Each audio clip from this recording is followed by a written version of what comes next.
ஆதவனுக்கு ஒரு சிறிய வயல், 2 காளைகள் மற்றும் ஒரு சாதாரண குடிசை இருந்தது. அவருக்கு செல்வத்தால் பெற முடியாததை கருணையால் ஈடு செய்தார். பசியுள்ள ஒருவரை தனது வீட்டு வாசலில் இருந்து வெளியே விடாத மனிதராக கிராமத்தில் உள்ள அனைவரும் அவரை அறிந்திருந்தனர். ஒவ்வொரு மாலையும் உதவி தேடுபவர்கள் இருட்டில் கூட தனது கதவை கண்டுபிடிக்கும் வகையில் அவர் தனது வீட்டிற்கு வெளியே ஒரு சிறிய விளக்கை ஏற்றுவார். ஒரு வருடம் கடுமையான வறட்சி ஏற்பட்டது. பல பணக்கார நில உரிமையாளர்கள் தங்கள் கதவுகளை மூடிக்கொண்டு தங்கள் உணவை புதையல் போல பாதுகாத்தனர். ஆனால் ஆதவன் தனது காளைகளில் ஒன்றை விற்று அரிசி வாங்கினார். அவர் பெரிய பாத்திரங்களில் கஞ்சி சமைத்து யாராக இருந்தாலும் வந்தவர்களுக்கு சேவை செய்தார். அவரது மனைவி கவலையுடன், நம்மிடம் உள்ள அனைத்தையும் கொடுத்தால் நாளை என்ன சாப்பிடுவோம் என்று கேட்டாள். ஆதவன் மெதுவாகச் சிரித்தான். இன்று நாம் தனியாகச் சாப்பிட்டால் நாம் ஒரு நாள் மட்டுமே வாழ்கிறோம்.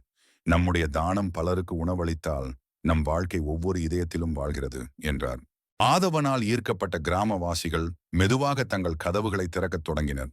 சிலர் தானியங்களை நன்கொடையாக அளித்தனர். சிலர் தண்ணீரை பகிர்ந்து கொண்டனர்.